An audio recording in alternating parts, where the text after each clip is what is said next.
Hola a todos y bienvenidos a este primer tutorial que hemos llamado Introducción. Es una introducción que vamos a explicar qué son los medios que utilizamos para pintar, tanto como pinceles, colores, paleta, caballetes, disolventes, medium, protector del suelo, frascos, trapos, papeles, etcétera, etcétera.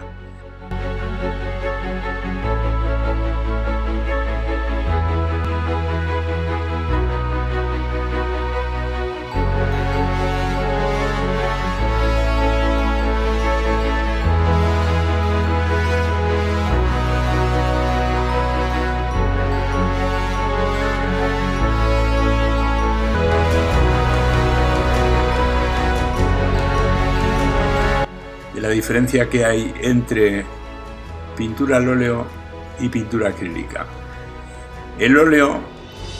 La pintura al óleo, se utilizan pigmentos cuyo aglomerante o disolvente, un aglomerante disolvente, es básicamente de tipo de aceite, normalmente aceite de linaza, de lino, mientras que el acrílico utiliza como disolvente, como diluyente, el agua. Los acrílicos son un descubrimiento tecnológico mucho más moderno que el óleo. El óleo pues es de hace cientos y cientos de años, ¿no? Lo que pasa es que, claro, tal como lo conocemos hoy en día, que ya viene el pigmento preparado en tubos con la etiqueta, con el color, etcétera, etcétera, pues antes esto no sucedía. Los grandes maestros italianos del Renacimiento pues tenían que utilizar pigmentos naturales, normalmente eran tierras, en los colores así más usuales, aunque luego había otro tipo de elementos, tanto minerales como vegetales, como tal, para conseguir los pigmentos, y utilizaban el aceite, un mortero, lo picaban todo, lo mezclaban y hacían ellos sus propias pinturas.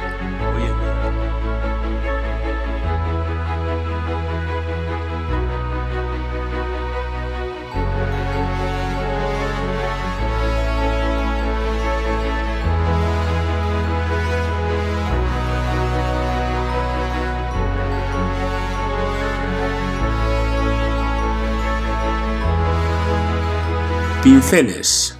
Bueno, realmente el tema de los pinceles es un tema muy personal, diría yo, porque cada uno tiene una mano. Hombre, hay algunas directrices, indudablemente, de cuál se debe utilizar según lo que vayas a hacer, evidentemente. Yo diría que hay básicamente 4 tipos de pinceles. El pincel redondo, que no, en el óleo concretamente, el óleo acrílico se utiliza pues para dibujar, porque el redondo, si es fino, pues tiene una punta que puede simular pues como si fuera un rotulador, entonces se puede hacer un trazo mucho más fino.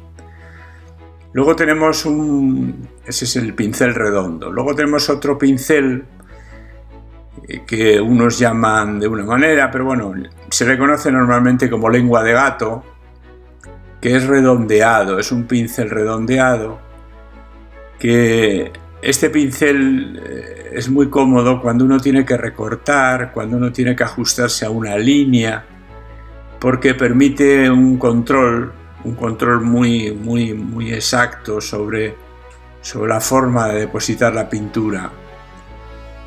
Otro pincel es el plano, que básicamente se utiliza o bien para establecer fondos, para hacer fondos en los lienzos o en los soportes que vayamos a utilizar, que en este caso, lógicamente, un pincel plano es una paletina o una paleta de pintor, una brocha plana, que a nivel de tamaños pequeños pues se convierte en pinceles, pero básicamente si uno tiene que pintar un lienzo, imaginaros, de 1,50 m por 1,30 m, pues claro, si empiezas con un pincel del número 8, pues te puedes estar ahí como 2 semanas para terminar el fondo, no te quedaría igualado. Hay más elementos también que podemos utilizar, como los rodillos, etcétera, etcétera. Hoy en día la tecnología pero ya lo iremos viendo a partir del curso. Luego tenemos los soportes. Los soportes, podemos utilizar diferentes soportes. Tenemos el papel,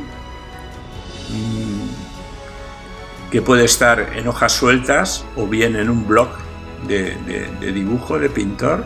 Eso se compra en cualquier tienda de bellas artes, incluso en papelerías. Y que yo aconsejo utilizarlo mucho, sobre todo para la gente que empieza. Y voy a decir por qué. Habréis oído hablar del síndrome o del complejo del lienzo en blanco. Cuando uno tiene un lienzo en blanco delante, un soporte en blanco, yo voy a utilizar la palabra soporte porque es más amplia que el lienzo.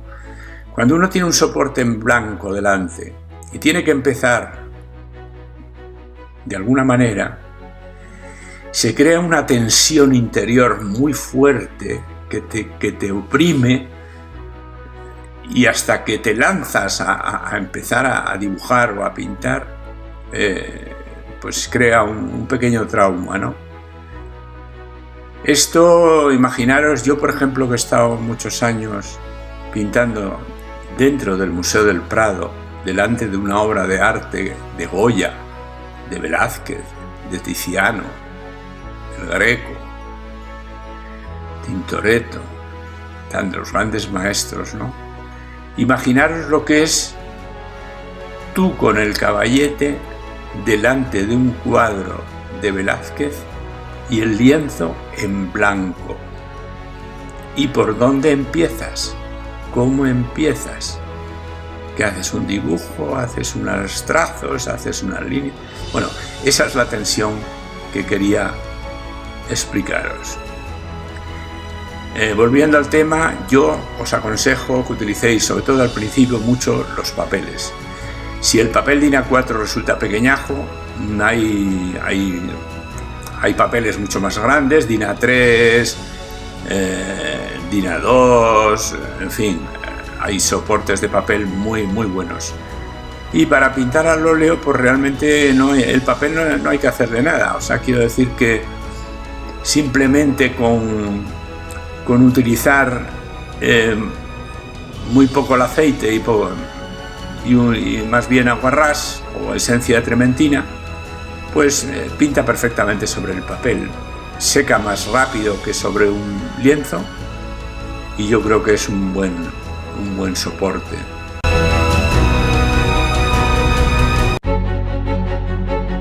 Los colores. Los colores, yo voy a deciros los colores básicos, ¿no? Los más básicos.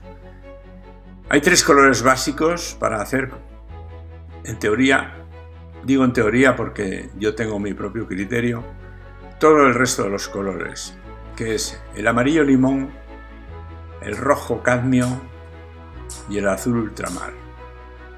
Con los 3 colores, básicamente, se podrían conseguir todos los colores.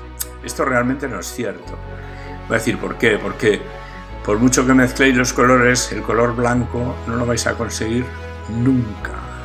Luego entonces el color blanco no se puede conseguir con los 3 colores primarios, los 3 colores básicos. Luego tenemos el negro, color negro. Tampoco lo vais a conseguir mezclando los colores. El color negro yo realmente prácticamente no lo utilizo, aunque en el curso lo voy a poner y sobre todo al principio, pero luego realmente llegué a la conclusión de que el color negro para ya ser un cierto nivel de pintor no es aconsejable, a no ser que de una manera muy intencionada por parte del artista quieras utilizar el negro. ¿Y por qué digo esto? Pues por una razón muy sencilla, porque el negro en la naturaleza no existe. Dentro de lo que nosotros entendemos por naturaleza en este planeta, que estamos rodeados de una masa de oxígeno, de aire, que es oxígeno y nitrógeno, como bien sabéis, y algo de helio y anhídrido carbónico y vapor de agua, en fin, una serie de elementos que conforman la atmósfera. Y dentro de lo que es la atmósfera no existe el color negro. El color negro habría que salirse al espacio exterior y mirar al infinito para ver realmente el color negro absoluto. Bien, y luego tenemos lo que yo llamo el color tierra oscura, o sea, marrón, café, tabaco, le podéis llamar de muchos nombres, ¿no? Pero sabéis a qué me refiero, un color marrón oscuro. Es también muy difícil de conseguir, es un color que sería... O sea, los colores primarios, como hemos dicho, son el amarillo, el azul y el verde, el amarillo, azul y rojo, perdón. Luego tendríamos los colores secundarios, que es la unión de dos primarios, amarillo y azul el verde, amarillo y rojo el naranja, y rojo y azul el violeta. Esos serían los colores secundarios. Luego tendríamos los terciarios, los cuaternarios, en fin. El color marrón tenemos que hacer un montón de mezclas para conseguirlo. Y realmente no tiene sentido. ¿Por qué? Pues porque es un color que se consigue de la naturaleza muy fácilmente. Es una tierra, es un color tierra más o menos oscuro, más o menos tostado, más o menos quemado. Entonces, ya veréis, yo tengo un método que no quiero, lo voy a tocar ahora muy brevemente, pero lo que no quiero profundizar sobre él porque eso es para otro tutorial. Yo tengo un método que es a los colores le ponemos números.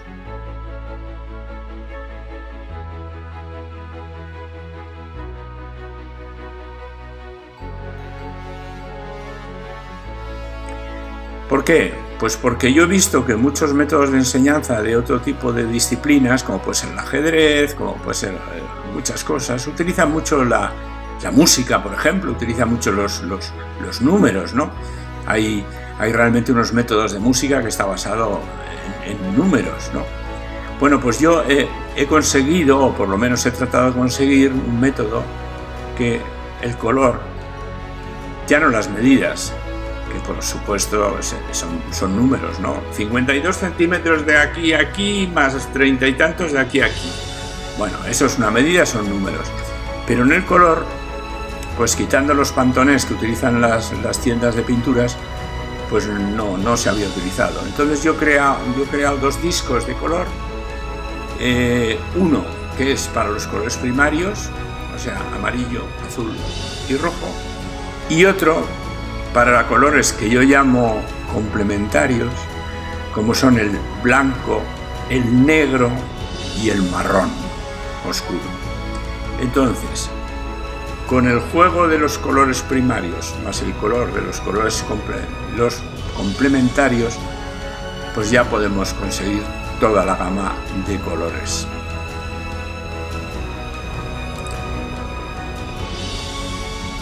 La paleta de mezclas.